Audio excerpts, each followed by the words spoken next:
बिस्मिल्लाहिर्रहमानिर्रहीम। शुरू अल्लाह के नाम से जो रहमान और रहीम है। इक़रा बिस्मि रब्बिकल्लज़ी खलक़। पढ़ो ए नबी अपने रब के नाम के साथ जिसने पैदा किया। खलक़ल इंसान मिन अलक़।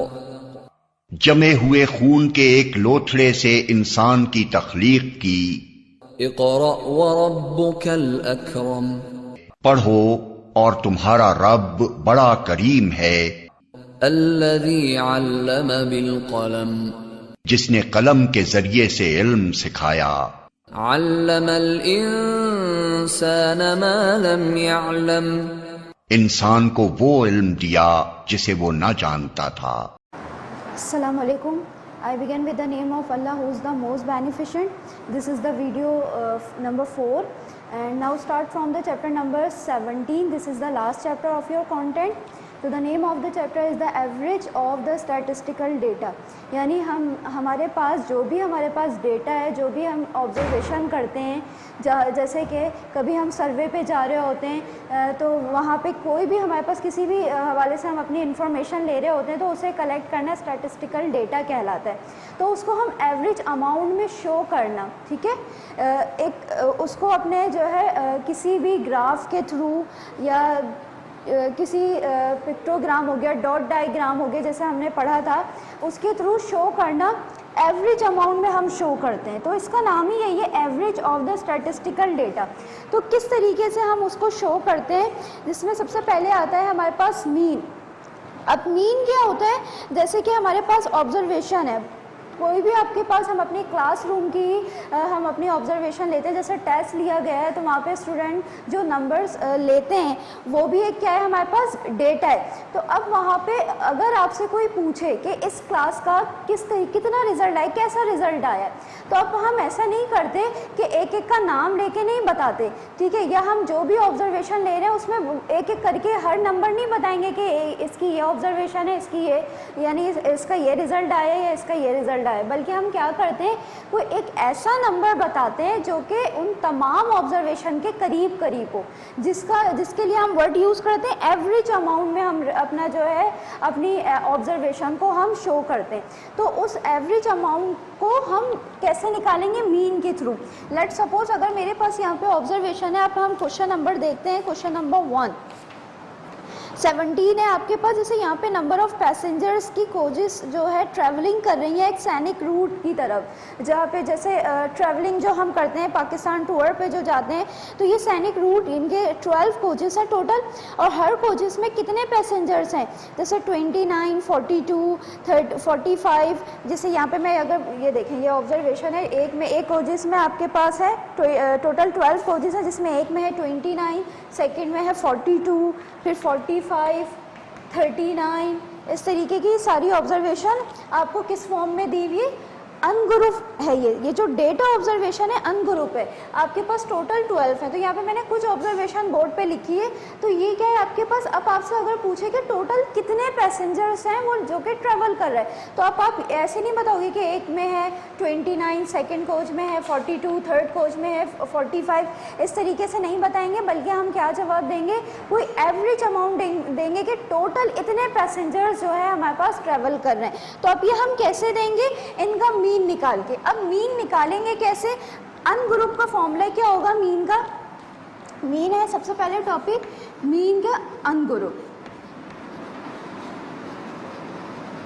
ठीक है। क्या फॉर्मूला बनेगा, ये मीन है, इससे हम मीन को शो करेंगे समीशन ऑफ एक्स। जो भी हमारे पास थी ऑब्जर्वेशन उसको हमने किससे शो किया, एक्स से, ठीक है। ये सिग्मा का साइन है जो कि ग्रीक सैम्बल है, समीशन का ग्रीक वर्ड कहलाता है। ये समीशन के लिए वर्ड यूज़ करते हैं, हम सैम्बल यूज़ करते हैं। फिर इसके बाद आपने क्या करना है, यानी समीशन ऑफ एक्स, जो भी आपके पास ऑब्जर्वेशन है उन सब का सम कर दोगे। फिर एंड में क्या होगा, यहाँ पे क्या लिखोगे, सम ऑफ डेटा, ठीक है, जिसको आप सम ऑफ डेटा, ये आ गया समीशन ऑफ एक्स, यानी जो कि आपके पास ऑब्जर्वेशन है उनका सम। फिर आप क्या करोगे, किससे डिवाइड करोगे, number of data, number of data यानी जो भी ऑब्जर्वेशन आपकी आई है, जितनी भी ऑब्जर्वेशन है उन सबको आप काउंट कर लोगे। जैसे कि यहाँ पे अगर मैं लिख दूँ वापस, तो ये आपके पास एक ऑब्जर्वेशन आ गई है। अब आपने क्या करना है, इन सब का सम करोगे और इनको काउंट कर लो, 1 2 3 4 5। टोटल आपके पास जो नंबर ऑफ डेटा है वो टोटल 5 है, यानी ऑब्जर्वेशन जो आई है वो आपकी 5 है, तो इन्हें काउंट कर लोगे। नंबर ऑफ डेटा जिसे आप एन से शो करोगे, पहले आपने क्या करना है, इन सब का सम करोगे, इनका सम किया जाएगा, फिर आपने क्या करना है, डिवाइडेड बाय कितने टोटल नंबर्स ऑफ डेटा, कितने 1 2 3 4 5, तो 5 से आप डिवाइड कर दोगे, आपका मीन आ जाएगा, यानी एक एवरेज अमाउंट आ जाएगा आपके रिजल्ट का। तो ये है आपके पास अनग्रुप, क्योंकि हर ऑब्जर्वेशन अलग अलग आपके पास लिखी हुई थी, ठीक है, इसको आप अनग्रुप कहेंगे। अच्छा, इसके बाद अगर हम सेकंड टॉपिक है मीडियन के अनग्रुप की बात करते हैं। अब मीडियन अनग्रुप कैसे निकालते हैं, ग्रुप की बात नहीं हो रही है, मीडियन का अनग्रुप, यानी ऑब्जर्वेशन की मिड वैल्यू को मीडियन कहा जाएगा, जो कि बिल्कुल सेंटर में हो, ये हमारे पास मीडियन कहलाता है। अब जैसे इसकी भी हम एक सवाल देख लेते हैं। क्वेश्चन नंबर है हमारे पास यहाँ पे exercise 17B, page number 512, 17B 512, question number 1 है आपके पास। जो ऑब्जर्वेशन लिखी हुई है उसमें क्या लिखा हुआ है, 5 6 1 5 6 1 5 3 5 एंड 6। अब इसमें आपसे कहा जा रहा है ये ऑब्जर्वेशन है, ठीक है, किसी भी डेटा की आप ऑब्जर्वेशन इसे कंसीडर कर लो। अब आपसे कहा जा रहा है मिड वैल्यू फाइंड करनी है इसकी। अब मिड वैल्यू आप कैसे फाइंड करोगे, जो बिल्कुल मिड हो, आप अब जो भी ऑब्जर्वेशन है इसकी बिल्कुल मिड वैल्यू, लेकिन उससे पहले हमने इसको अरेंज करना है। इसको आपने किस फॉर्म में अरेंज करना है, असेंडिंग ऑर्डर में अरेंज करना है। पहले आप अपने डेटा को असेंडिंग ऑर्डर में अरेंज करोगे, यानी जो सबसे स्मॉलेस्ट वैल्यू है पहले उसे लिखोगे, पहले 1 है, 1 आगे, देन सेकंड है 3, फिर थर्ड नंबर इज 5 3 टाइम है तो आप 3 टाइम लिखोगे, देन 6 2 टाइम है तो आप 2 टाइम लिखोगे। काउंट कर लो 1 2 3 4 5 6 7, 7 थी ऑब्जर्वेशन, तो आप इसको भी जो अरेंज किए है वो भी 7 है या नहीं, 1 2 3 4 5 6 7, ये भी 7 है टोटल। अब आपने अपने क्या करना है, जो भी ऑब्जर्वेशन है उसकी मिड वैल्यू देखोगे। तो मिड वैल्यू कैसे देखोगे, फर्स्ट एंड लास्ट नंबर को आप ड्रॉप करते रहोगे, ठीक है। अब सेंटर में जो नंबर बचेगा वो आपका क्या होगा, मीडियन। ये था अनग्रुप, ठीक है। मीडियन कैसे निकालेंगे, सबसे पहले आपने क्या करना है, आपकी जो भी ऑब्जर्वेशन है उसे असेंडिंग ऑर्डर में आपने अरेंज करना है। मीडियन के लिए मीडियन क्या होगा, फर्स्ट आपने क्या करना है, असेंडिंग ऑर्डर में उसे क्या करना है, अरेंज करना है।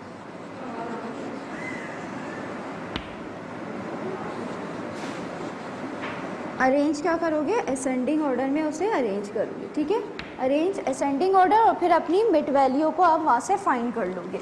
अच्छा, अब है मॉड, सेकंड है, थर्ड टॉपिक है मॉड। मॉड में क्या है आपके पास, सिर्फ अभी मॉड आपके पास, मॉड भी ग्रुप और अनग्रुप दोनों होते हैं, बट अभी यहाँ पे मॉड जो है उसमें आप क्या देखोगे, जो सबसे ज़्यादा आपके पास ऑब्जर्वेशन आ रही हो, सबसे ज़्यादा जो नंबर बार बार रिपीट हो रहा हो ऑब्जर्वेशन में आपके पास, वो मॉड कहलाता है, ठीक है। इसकी डेफिनेशन आप रीड कर लीजिएगा। मॉड की डेफिनेशन आपके पास होगी, लास्ट में भी होगी, आपके जहाँ चैप्टर ख़त्म होते हैं वहाँ पे भी की पॉइंट्स होते हैं, तो आप वहाँ से भी देख सकते हो। पेज नंबर 506 पे भी मॉड की डेफिनेशन मौजूद है। वो नंबर ऐसी ऑब्जर्वेशन जो बार बार आपके पास रिपीट हो रही हो तो वो मॉड कहलाती है, चाहे ग्रुप हो या अनग्रुप हो, ठीक है। तो ये आपके पास मीन और मीडियन के अनग्रुप थे। अब अगर हम ग्रुप की बात करें, यानी इसी डेटा को, इन्हीं डेटा को अगर हम क्या कर दें, अरेंज कर दें, ऑर्गेनाइज कर दें। अब किस तरीके से ऑर्गेनाइज कर सकते हैं हम, डिफरेंट यानी हम किसी भी थ्रू आप कर सकते हैं, कोई भी आप हिस्टोग्राम के थ्रू यूज़ कर लो, डॉट डायग्राम हो गई, जैसे आपके है डॉट डायग्राम के थ्रू शो किया हुआ है, स्टेम एंड लीफ हो गया, हिस्टोग्राम, ये तीनों आपके पास शो की हुई है, यानी आपने अपने डेटा को क्या कर लिया, ऑर्गेनाइज कर लिया, ग्रुपिंग कर ली। अब जैसे आपके पास है क्वेश्चन नंबर 8 का ए पार्ट, अगर मैं यहाँ पे इसकी डायग्राम ड्रॉ करूँ, ये था आपके पास अनग्रुप, मीन एंड मीडियन, और मॉड क्या होता है, जो कि ऑब्जर्वेशन में बार बार रिपीट हो रहे हो। अच्छा, अब है हम बात करेंगे ग्रुप की, मीन ग्रुप।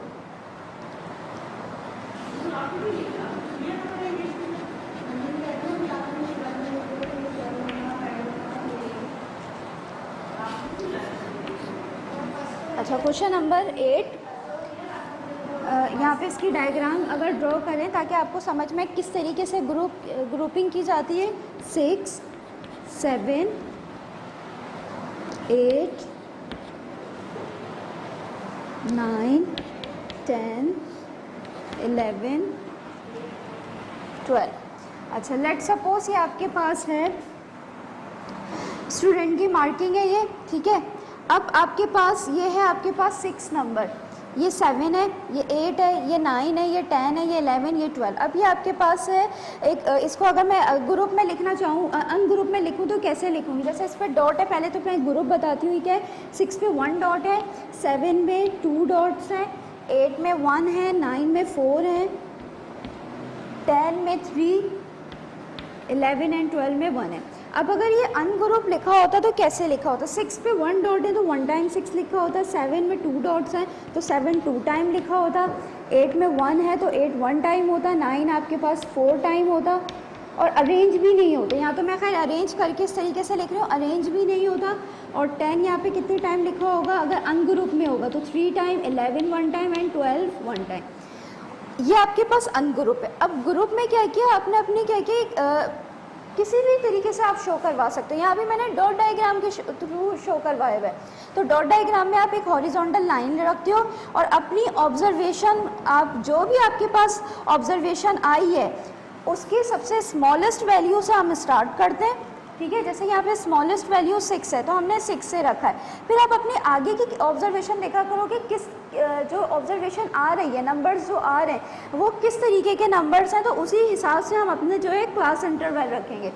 तो आप देख सकते हो ज़्यादा डिफरेंस नहीं है नंबर्स में। 7 के बाद डायरेक्ट 6 के बाद डायरेक्ट 7 आ गया, 8 आ गया, 9 आ गया, इस तरीके के हमारे पास ऑब्जर्वेशन है। तो हमने क्लास इंटरवल का डिफरेंस 1 1 ही रखा है। 6 के बाद फ़ौरन 7 आ गया, ठीक है।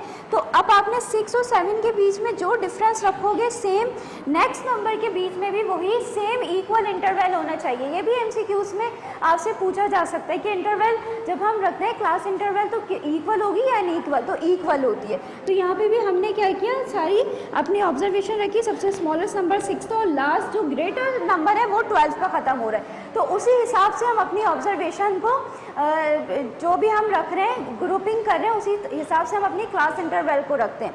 फिर आपने देखा 6 1 टाइम है तो जस्ट 1 टाइम आ गया, 7 2 टाइम है तो 2 टाइम डॉट्स बना दिए। अब 7 आपको यहाँ पे 1 टाइम ही लिखा हुआ नजर आ रहा है, लेकिन डॉट के थ्रू आपको पता चल रहा है 7 हमारे पास ऑब्जर्वेशन में 2 टाइम है। 8 1 टाइम है तो 1 डॉट है, 9 4 टाइम है तो 9 पे 4 टाइम डॉट्स आ गए। इसी तरीके से 10 हो गया। अच्छा, ये आपके पास क्या हो गई, ग्रुपिंग हो गई। इसी तरीके से हिस्टोग्राम के थ्रू भी आप कर सकते हो। हिस्टोग्राम कैसे होगा, इसी को अगर हम हिस्टोग्राम में ले लें तो हिस्टोग्राम के लिए आपने एक्सेस को ड्रॉ करोगे आप सबसे पहले, ठीक है। यहाँ आप वही क्लास इंटरवल जो भी है 6 7 8 9 10 11 एंड 12, इस तरीके से आप अपनी हिस्टोग्राम है ये इस तरीके से रखे। और फिर यहाँ पे कितने क्या थी हमारे पास, 1 से हम स्टार्ट कर लेते हैं, 1 2 3 4 5, इस तरीके से आपको रखेंगे। अब देखेंगे 6 कितने नंबर पे, 1 पे, तो हमारे पास जस्ट 1 पे ये एक रेक्टेंगल सा बना देंगे, रेक्टेंगल बॉक्स यहाँ पे बनाएंगे। तो ये 1 तक है तो 1 तक आ गया, 6 1 तक है तो 1 तक आ गया, 7 कहाँ तक है, 2 टाइम है तो 2 तक हमारे पास इसका एक रेक्टेंगल हम ड्रॉ कर देंगे। फिर हमारे पास है 8 1 टाइम है तो अगेन ये 1 टाइम ही होगा। 9 हमारे पास कितनी टाइम है, 4 टाइम, तो हम 4 टाइम लेके जाएंगे 9 को। तो ये हो गया। इस तरीके से भी हम अपने डेटा को शो करवा सकते हैं। यानी हम अनग्रुप में हमारे पास ऑब्जर्वेशन को देखना थोड़ा मुश्किल होगा, ग्रुपिंग जब हो जाती है यानी जब डेटा ऑर्गेनाइज हो जाता है तो उसको देखना आसान हो जाता है। जैसे कि आप यहाँ पे देख सकते हो, हम आसानी से बता सकते हैं कि हमारी ऑब्जर्वेशन में कौन सी ऑब्जर्वेशन कितने टाइम रिपीट हो रही है। जैसे आप 6 बता सकते हो आसानी से 1 टाइम है, 9 आसानी से देख सकते हो 4 टाइम है। अगर ये अनग्रुप होता तो ना तो ये अरेंज होता, डिफरेंट डिफरेंट जगह पे 9 लिखा हुआ होता तो हमें हर उसमें अपनी ऑब्जर्वेशन में ढूंढना पड़ता 9 कितनी टाइम है। यहाँ आसानी से देख सकते हो, यहाँ भी जैसे अब मैं हिस्टोग्राम में भी आप आसानी से नज़र आ रहा है 9 कहाँ तक ख़त्म हो रहा है 4 तक, यानी 9 हमारे पास 4 टाइम हमारी ऑब्जर्वेशन में रिपीट हो रहा है। सही है, तो ये क्या होता है, ग्रुप हो गया।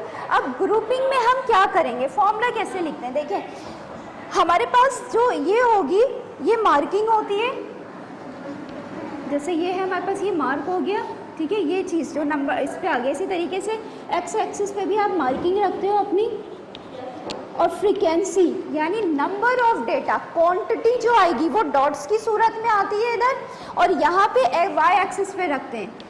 हिस्टोग्राम में आप हमेशा वाई एक्सिस पे रखोगे फ्रीक्वेंसी को, और डॉट डायग्राम में डॉट्स शो कर रहे होते हैं नंबर ऑफ डेटा को, ठीक है। जो भी ऑब्जर्वेशन आई है उनके डेटा को, उन नंबर्स को यहाँ पे डॉट्स की फॉर्म में शो हो रहे हैं, यानी ये फ्रीक्वेंसी है। अब ग्रुपिंग कैसे करते हैं, ग्रुपिंग का फॉर्मूला क्या होगा हमारे पास, मीन का सम होगा, मीन का साइन है सिग्मा, यानी समीशन का आप साइन बनाओगे। अब होगा क्या, जो ऑब्जर्वेशन है, जो मार्किंग है वो कितने टाइम आ रही है उसको आप मल्टीप्लाई करवाओगे। जैसे यहाँ पे 6 1 टाइम है तो 6 को 1 से मल्टीप्लाई करेंगे। 7 यहाँ पे 2 टाइम रिपीट हो रहा है, ठीक है, 2 टाइम है, इट मीन्स तो 2 से मल्टीप्लाई होगा, यानी 7 पे 2 डॉट्स हैं तो 7 को 2 से करेंगे, 8 को 1 से मल्टीप्लाई करेंगे, इनका सम लिया जाएगा। क्या है ये, इसको एक्स से शो करते हैं, जो मार्किंग होगी उसे एक्स से शो करते हैं, फ्रीक्वेंसी को एफ से शो करते हैं। ये ऊपर फ्रीक्वेंसी लिखिए, इसको एफ से और मार्किंग को एक्स से, दोनों का मल्टीप्लाई का सम 1 बाय 1 मल्टीप्लाई कराएंगे और फिर उनका सम, ठीक है। पहले एक्स को फ्रीक्वेंसी से मल्टीप्लाई करवाएंगे, जो भी हमारे पास ऑब्जर्वेशन आ रही है उसको क्वांटिटी से मल्टीप्लाई करवा के divided by summation of frequency, यानी नंबर ऑफ डेटा की को आप सम कर लोगे, ठीक है। यानी जो भी क्वांटिटी आ रही है हमारे पास नंबर ऑफ डेटा, ये फ्रीक्वेंसी की सूरत में वहाँ सम हो रहा है, और अन ग्रुप में एन था, ये एन को रिप्रेजेंट ही कर रहा है एक तरीके से। ग्रुप में आप इस तरीके से लिखोगे, अन ग्रुप जो आप आएगा तो उसके लिए एन यूज़ हो जाएगा। दोनों की मीनिंग सेम ही है, दोनों मतलब सेम है, नंबर ऑफ डेटा को, ये भी नंबर ऑफ डेटा को ही शो कर रहा है, ठीक है। फ्रीक्वेंसी जो जितनी आई है उनका सम। अच्छा, अब यहाँ पे क्या है हमारे पास, अब कैसे करेंगे देखिए, यहाँ पे इसको मैं यहाँ पे करवाती हूँ नीचे, किस तरीके से करेंगे देखिएगा। आप यहाँ पे मीन का साइन आया इक्वल टू, अच्छा 6 1 टाइम है तो आपने यहाँ पे क्या करोगे, अब इनका सम लेना है, ठीक है। पहले मल्टीप्लाई करोगे, 6 को 1 से किया, ये एक ऑब्जर्वेशन, प्लस 7 को 2 से मल्टीप्लाई करेंगे, प्लस 8 को 1 से मल्टीप्लाई करेंगे, प्लस 9 मल्टीप्लाई बाय 4, क्योंकि 4 टाइम 9 रिपीट हो रहे हैं, plus 10 multiply by 3, plus 11 multiply by 1, then 12 multiply by 1। Divide किससे करेंगे, नंबर ऑफ डेटा, यानी फ्रीक्वेंसी, फ्रीक्वेंसी वही नंबर ऑफ डेटा है। टोटल कितने हैं हमारे पास, डॉट्स का आप यहाँ पे ऐड कर लोगे, 6 plus 2 plus 1 plus 4 plus 3 plus 1 plus 1, ठीक है। तो ये आपके पास आ गए ग्रुपिंग, इनको 1 बाय 1 आप मल्टीप्लाई करवाओगे, इनका सम करोगे और फिर जो आंसर आएगा वो आप डिवाइड कर दोगे। ये था हमारे पास क्या था, मीन ग्रुप। अब हम बात करेंगे मीडियन ग्रुप की। अब मीडियन कैसे निकालेंगे, मीडियन का फॉर्मूला क्या होगा, अब ग्रुप में हम मिड पोजीशन कैसे देखेंगे अपनी ऑब्जर्वेशन की। अब इसके लिए फॉर्मूला क्या है हमारे पास,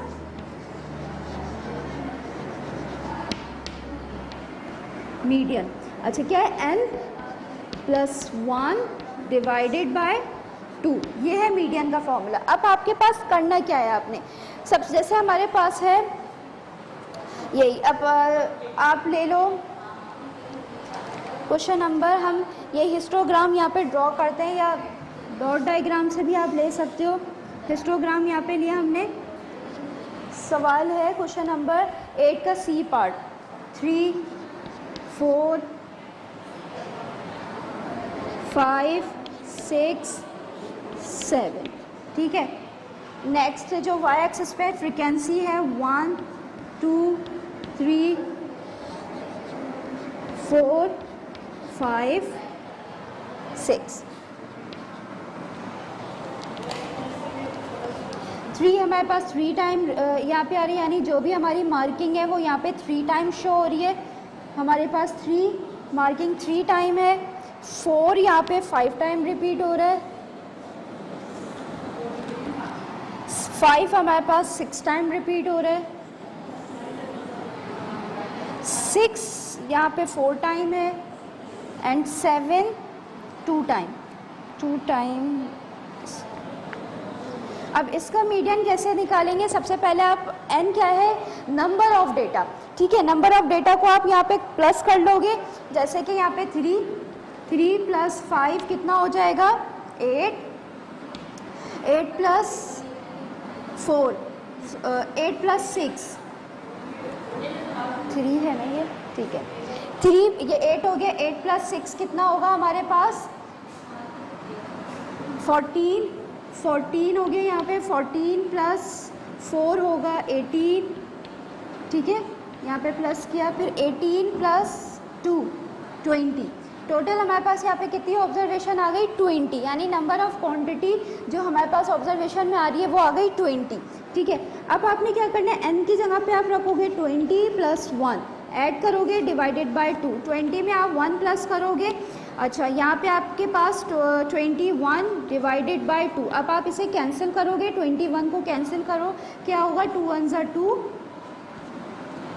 और 1.5। यहाँ पे 1.5 कुछ आंसर आ रहा है आपका। तो अब आपने क्या करना है, अपनी पोजीशन आप कैसे देखोगे, मिस वो दिखाइएगा मुझे कंटेंट।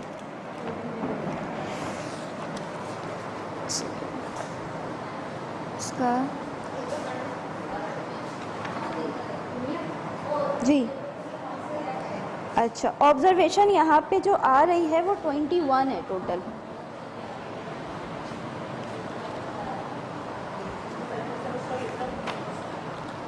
नहीं, ये वाला नहीं है।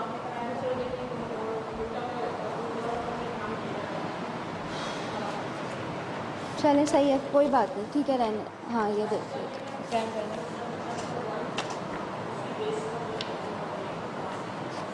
ये भी नहीं है। अच्छा यहाँ पे जो टोटल ऑब्जर्वेशन है वो है 21, ठीक है। 21 प्लस 1 होगा 22। ये जो टोटल ऑब्जर्वेशन है 20 नहीं है, इनको प्लस करेंगे तो हमारे पास 21 आ रहा है। जो n पोजीशन आई है वो आई है हमारे पास 21, ठीक है। अब 21 जो हमारे पास आ गई, इसमें जब आप 1 प्लस करोगे तो ये आपके पास आ गया 22। 2 1 ज़ा 2 यानी 11। आपके पास क्या आ गया आंसर 11, यानी 11th पोजीशन पे आपके पास आपको मिलेगा। अब आपने 11 पोजीशन कैसे काउंट करनी है, देखिए यहाँ पे 11 आया आंसर। 11 पोजीशन अब आप देखोगे, ये कंटेंट में ये सवाल मौजूद है, कंटेंट से देख लीजिएगा। अब आपने यहाँ पे काउंट करना है 11 पोजीशन। अब आप कैसे देखोगे, यहाँ तो ये है 3 और 5, 3 5 कितना होगा आपके पास 8, ठीक है। 8 में अब आपने क्या प्लस करना है, क्योंकि मुझे 11 पोजीशन पे देखना है, यहाँ तक मुझे 8 मिला है, इसका मतलब 11 यहाँ तो नहीं होगा, इसके आगे वाले नंबर में अब आप देखोगे। अब आपने जब काउंट किया उसमें 6 काउंट करोगे 8 में, तो आपके पास कितना हो गया 14, ठीक है, ये आ गया 11। आपको 11 इधर मिलेगा, 11 पोजीशन आपको इस पे मिलेगी, ठीक है। 11 पोजीशन है, आपने काउंट किया 3 में 5 8 हुआ, क्योंकि यहाँ तक तो 8 बन रहा है हमारे पास। हमें क्या चाहिए 11, आगे वाली हम ऑब्जर्वेशन काउंट करेंगे तो यहाँ तक टोटल 14 हो रहा है, लेकिन 11 इसी के अंदर होगा, ठीक है। इसमें कितनी ऑब्जर्वेशन है 11 12 13 14 तक है। तो आपके पास मीडियन जो मिला वो आपको कहाँ पे मिलेगा, इस वाले हिस्से में आपको मिल जाएगा मीडियन।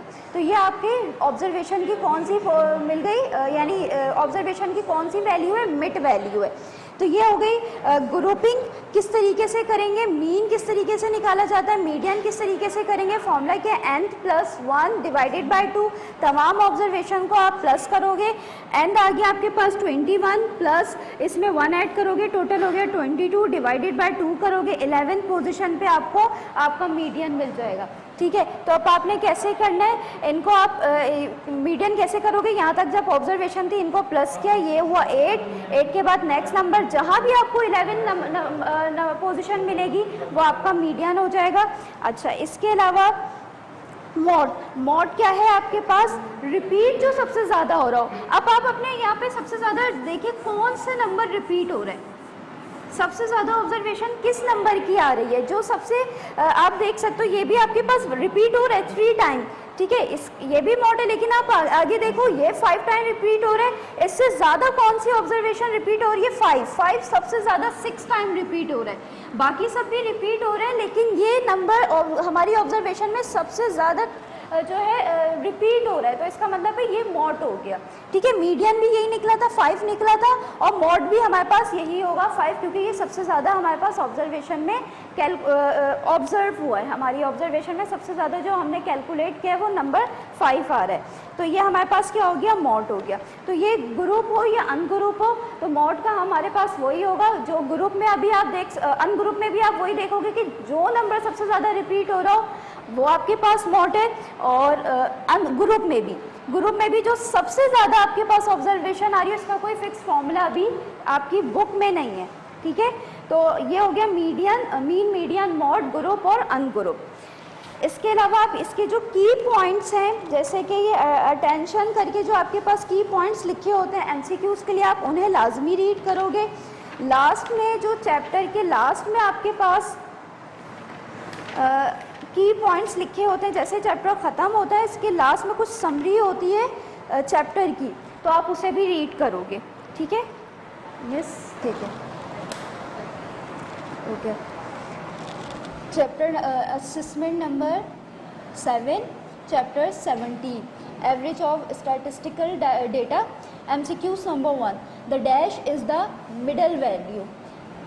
कौन सी वैल्यू हमारे पास मिडल वैल्यू होती है, मीन की, मीडियन की या मॉड की। मीडियन हमारे पास मिडल वैल्यू होगी, तो इसका आंसर जो राइट आंसर है option b, median is the right answer. ठीक है, option b. Number second, dash is the average amount. Dash is the average amount. Average amount किससे लेते हैं हम, मीन से लेते हैं, मीडियन से या मॉड से। तो हमारे पास मीन जब हम निकालते हैं तो वो एवरेज अमाउंट होता है, यानी हमारी ऑब्जर्वेशन को हम जब 1 टाइम बताते हैं अपनी सारी, कोई एक नंबर बताया जाता है तो वो एवरेज में बताया जाता है, जिससे हम और कैसे निकालते हैं हम एवरेज, मीन के थ्रू। तो मीन जो है हमारे पास ऑप्शन ए यहाँ पे सही आंसर है। Number third, the most repeated value in the set of a data is known as dash. कौन से जो है डेटा में हमारे पास कौन सा नंबर जो है सबसे ज़्यादा रिपीट होता है, उसे हम डैश कहते हैं। The most repeated value in a set of a data is known as dash. Mean में मीन कहा जाता है, मीडियन कहा जाता है या मॉड कहा जाता है। तो आपको पता है क्या कहा जाता है, मॉड। MCQs 1 में आंसर है सही आंसर मीडियन, 2 में आंसर है मीन, एंड MCQs नंबर 3 इसमें जो राइट आंसर है वो है मॉड। अब आपके पास ये क्वेश्चन दिया हुआ है, डॉट डायग्राम दी हुई है यहाँ पे। अब आपने इसका मीन निकालना है, कैसे निकालोगे आप इसकी, अब खुद प्रैक्टिस करोगे आपको आता है। ठीक है, कैसे निकालेंगे, ग्रुप दिया हुआ है यहाँ पे, ग्रुप का फॉर्मूला लगाओगे, मीन के ग्रुप का, जो 6, 7 ये जो आपके पास नंबर्स, ये जो लाइन ड्रॉ हुई है हॉरिजॉन्टल लाइन, इस पे जो नंबर्स लिखे हुए ये मार्किंग जो कि एक्स को रिप्रेजेंट करेगा, और डॉट्स जो हैं आपके पास फ्रीक्वेंसी को शो कर रहा है। तो अब आपने कैसे लगाना है फॉर्मूला ग्रुप का, तो आप इसे सॉल्व कीजिएगा। तो ये था एक छोटा सा असेसमेंट थी ये चैप्टर नंबर 17 की, तो आप इसे प्रैक्टिस कीजिएगा इसकी। अब हम मूव करते हैं पेपर पैटर्न की तरफ। ठीक है, this is your the paper pattern, and paper pattern have been changed. Paper pattern first semester final term exam, ये आपके पास है paper pattern. You have the 3 section. Section a you have the MCQs। ठीक है, 30 MCQs हैं, you have the 30 MCQs for the 30 marks. तो अब आपने क्या करना है, 30 MCQs है, जितनी भी असेसमेंट आपको करवाई गई हैं, ठीक है, टोटल 7 असेसमेंट है, 4 वीडियोस हैं, हर वीडियो में आपके पास 2 असेसमेंट है। बस ये लास्ट जो ये वीडियो है इसमें आपके पास चैप्टर 17 की एक ही असेसमेंट मौजूद है, तो टोटल 7 असेसमेंट है। आपने MCQs 30 MCQs की जो प्रैक्टिस करनी है वो इन्हीं असेसमेंट से करनी है, जो कि 30 मार्क्स के हैं। MCQs 30 मार्क्स के हैं, तो लाजमी MCQs की प्रैक्टिस कीजिएगा, ठीक है, असेसमेंट को लाजमी फॉलो कीजिएगा। टोटल 7 असेसमेंट है जिसमें आपको MCQs बताए गए। Now move the section B. You have the 3 different parts. Question number 2, 3 and 4. So attempt any the 2 parts for each question. ठीक है, आपने 2, 3, 4 में से टोटल तीनों पार्ट्स अटैम्प्ट करने। हर पार्ट में से, हर सवाल में से 2 पार्ट्स अटैम्प्ट होंगे। Section b question number 2, question number 3, question number 4, तीनों पार्ट्स अटैम्प्ट होंगे, बट हर पार्ट से 2 पार्ट्स अटैम्प्ट करने हैं आपने, ठीक है। 2 से भी 2 पार्ट्स, 3 से भी 2 पार्ट्स एंड 4 से भी 2 पार्ट्स। हर पार्ट 10 मार्क्स का है, ठीक है। Now move the section number c, sorry section c. Okay, 3 question है यहाँ पे आपके पास, 5, 6, 7। कितने अटैम्प्ट होंगे? 2 क्वेश्चन। या तो आप 5, 6 अटैम्प्ट कर लोगे, 7 चॉइस पे छोड़ दोगे, कोई एक यहाँ पे आपके पास चॉइस पे होगा, ठीक है। और जैसे आप 5 अटैम्प्ट कर रहे हो, 2 पार्ट्स होंगे हर सवाल में, तो इनके हर पार्ट्स अटैम्प्ट करने। 5 के भी, ये भी दोनों पार्ट्स अटैम्प्ट होंगे, 6 के भी एंड 7 के भी। बट यहाँ कैसी चॉइस है आपके पास, या तो आप 5 अटैम्प्ट करोगे तो पूरा अटैम्प्ट होगा, या 6 अटैम्प्ट करोगे तो ये आपके पास चॉइस है। या आप 5 छोड़ सकते हो तो 6, 7 फिर आपने अटैम्प्ट करना होगा। कोई एक पार्ट आप यहाँ पे चॉइस पे छोड़ सकते हो, ये भी आपके पास सेम मार्किंग की है, ठीक है। तो ये आपके पास पेपर पैटर्न था, और इस पेपर पैटर्न की आप तैयारी करोगे अपनी असेसमेंट से। लाजमी असेसमेंट को फॉलो कीजिएगा।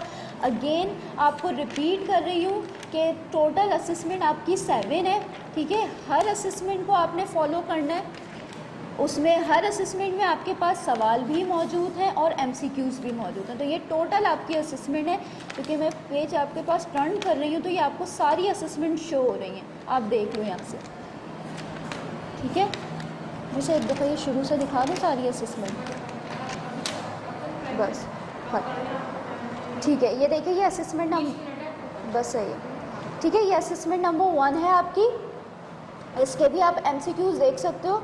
ये टोटल MCQs आपको यहाँ पे शो हो रहे हैं, ठीक है। ये असेसमेंट नंबर 1 चैप्टर 3, ठीक है।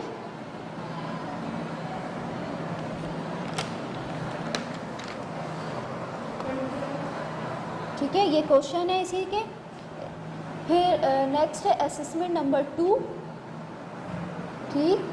ये असेसमेंट नंबर 2 के MCQs है।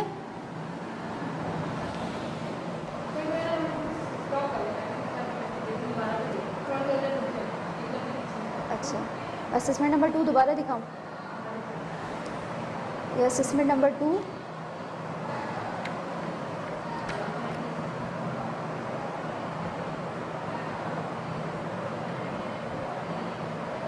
ठीक है। ये बाकी नेक्स्ट पेज पे ये कुछ MCQs आप, ठीक। ये क्वेश्चंस हैं। क्वेश्चन नंबर 1, यहाँ से क्वेश्चन शुरू हो गए। क्वेश्चन नंबर 1 5 MCQs थे। असेसमेंट नंबर 2 में क्वेश्चन नंबर 1 छोटे छोटे से पार्ट्स हैं, टोटल 4 पार्ट्स हैं, ठीक है। Now move the next assessment number 3।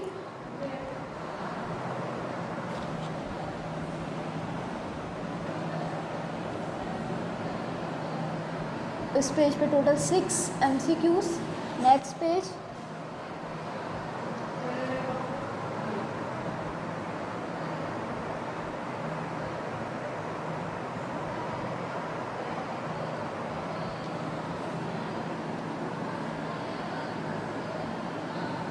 ठीक है। नेक्स्ट असेसमेंट नंबर 3 चैप्टर 12 की है ये असेसमेंट,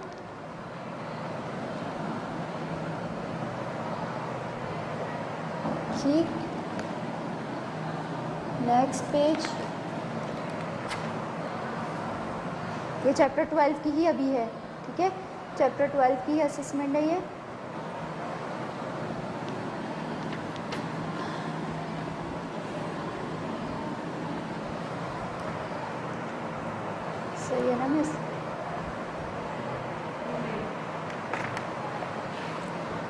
ये अभी कंटिन्यू है। टोटल 12 MCQs से इस असेसमेंट में और 2 क्वेश्चंस हैं। Okay, assessment number 4 chapter 13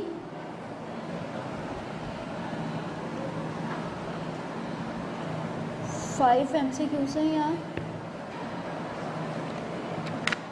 next है इसके 3 क्वेश्चंस हैं।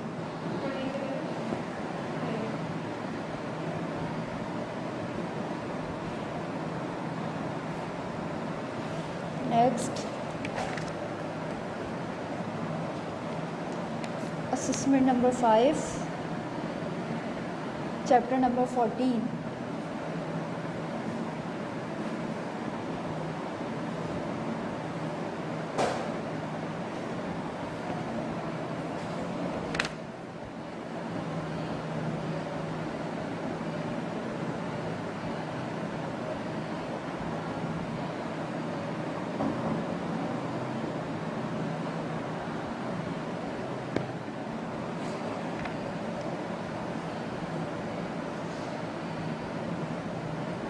Next assessment number 6 chapter number 16। ठीक है,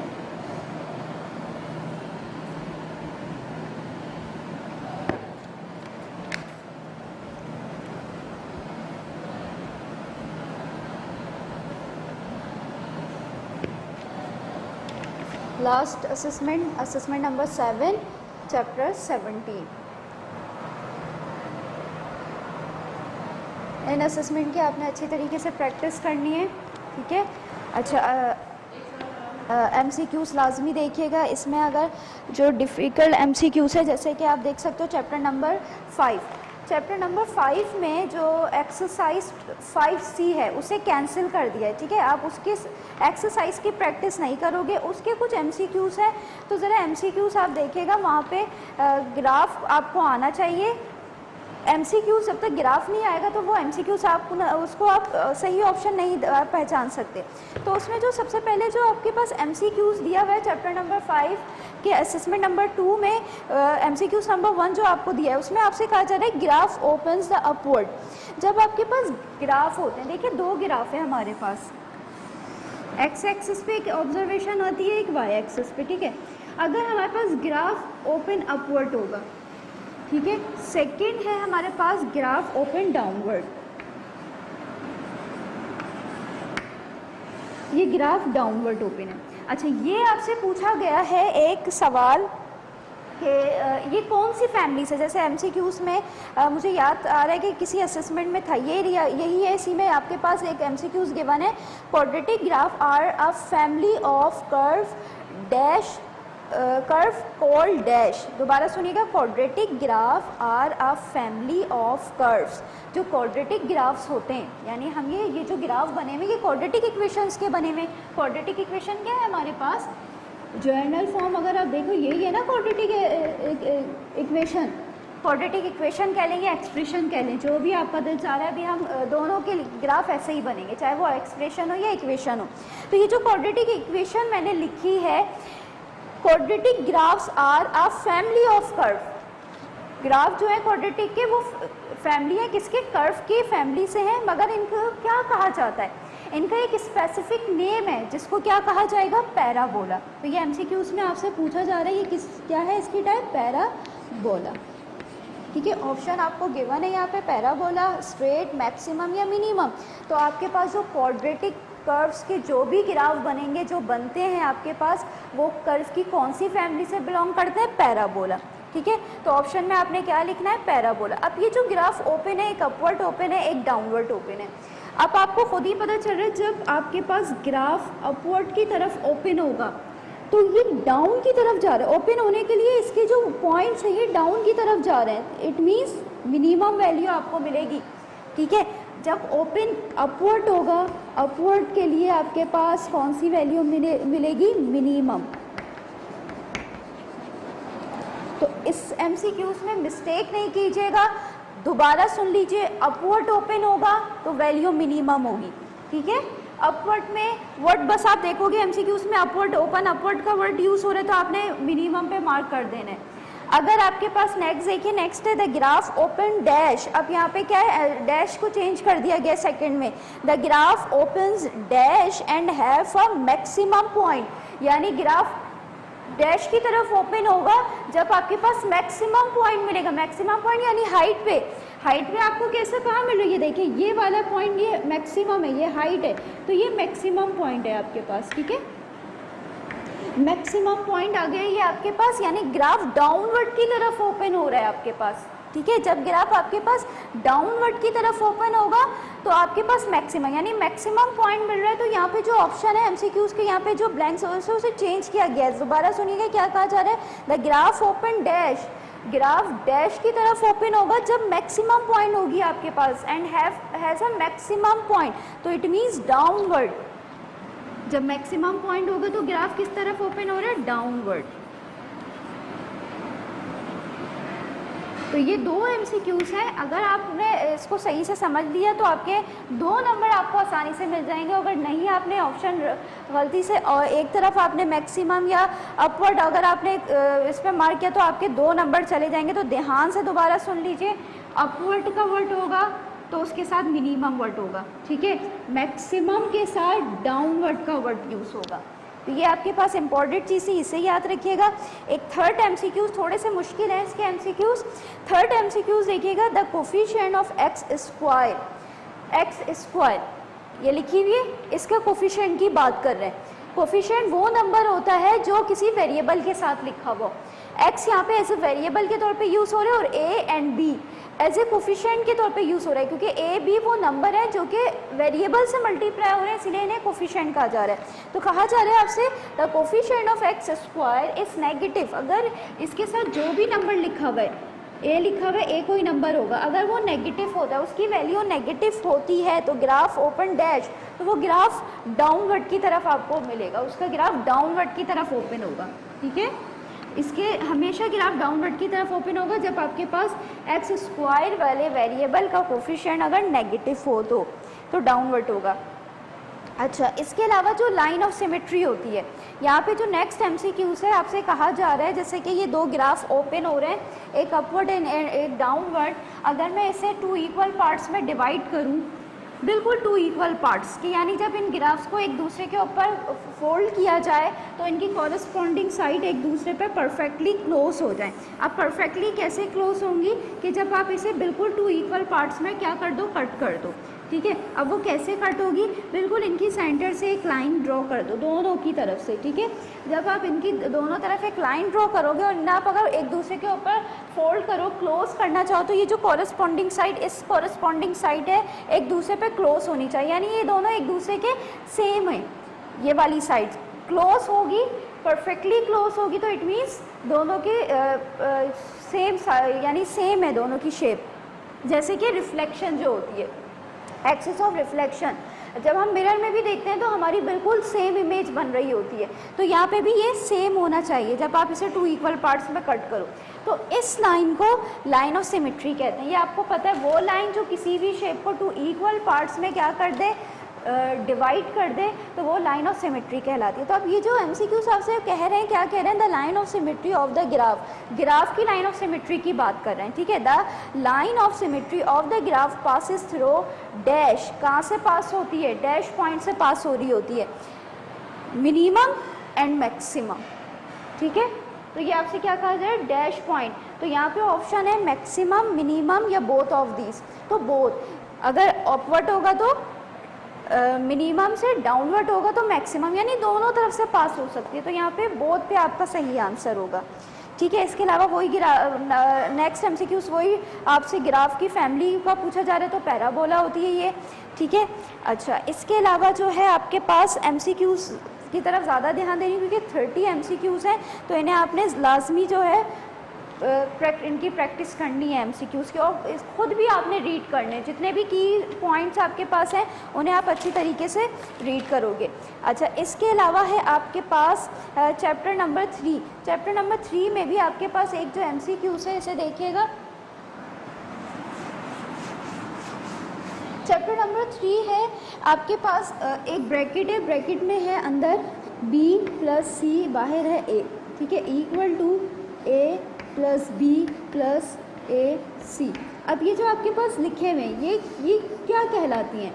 ये एक लॉ है, ठीक है, इसको एक लॉ से रिप्रेजेंट किया जाता है। वो लॉ क्या है आपके पास, जब आपके पास ब्रैकेट हो, ब्रैकेट के बाहर आपके पास कोई भी वैल्यू, कोई भी वेरिएबल लिखा हुआ, तो वो होता है क्या, वो 1 बाय 1 अंदर ब्रैकेट की जितनी भी टर्म्स होंगी उनसे 1 बाय 1 मल्टीप्लाई होगा। 1 बाय 1 मल्टीप्लाई होने के बाद हमारे पास जो रिजल्ट मिलेगा वो क्या मिलेगा, ए जब, यानी ये वाली टर्म जब फर्स्ट ब्रैकेट की फर्स्ट टर्म से मल्टीप्लाई होगी तो दोनों एक प्रोडक्ट फॉर्म में आ जाएंगे। तो ये एक आपके पास अब कोई नंबर तो है नहीं जो आपके पास तीसरा नंबर है, बल्कि ये एक वेरिएबल के तौर पे यूज़ हो रहा है, तो आप ए बी, यानी ये दोनों प्रोडक्ट हो गए, ठीक है, ए बी से मल्टीप्लाई होकर ए बी बन गया। इसी तरीके से ए को जब आप सी से मल्टीप्लाई करोगे, यानी यही बाहर वाला नंबर जब ब्रैकेट की सेकंड टर्म से मल्टीप्लाई होगा तो वो भी इस तरीके से प्रोडक्ट फॉर्म में बन जाएगा। कोई तीसरा, दोनों ए और सी कोई नंबर तो है नहीं जो मल्टीप्लाई होकर कोई तीसरा नंबर आपको शो करवाएगा, तो ये इसी तरीके से प्रोडक्ट फॉर्म में आ जाएगा।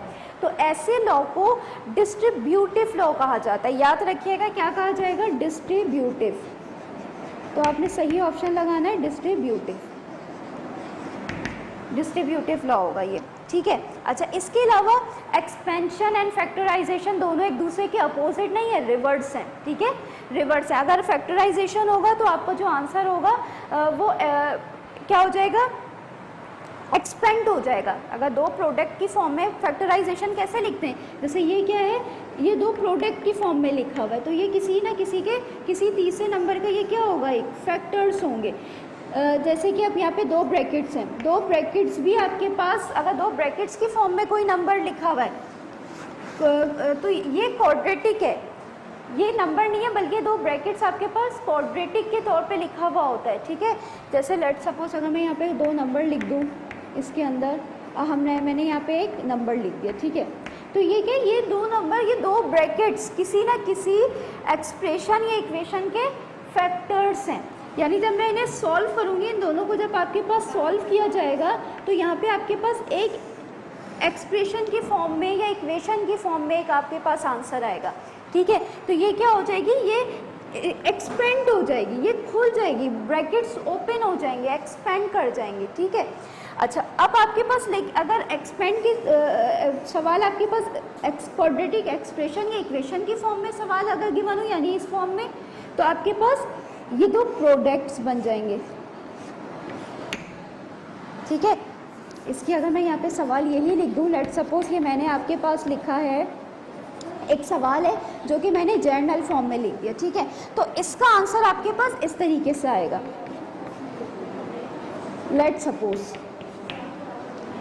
ये एक्सपेंड ऑलरेडी हुआ है, ये इसके फैक्टर्स बन गए, ये फैक्टर्स था तो ये एक्सपेंड कर जाएगा। इसका मतलब है दोनों एक दूसरे के क्या होंगे, रिवर्स होंगे। तो इसके क्या होगा,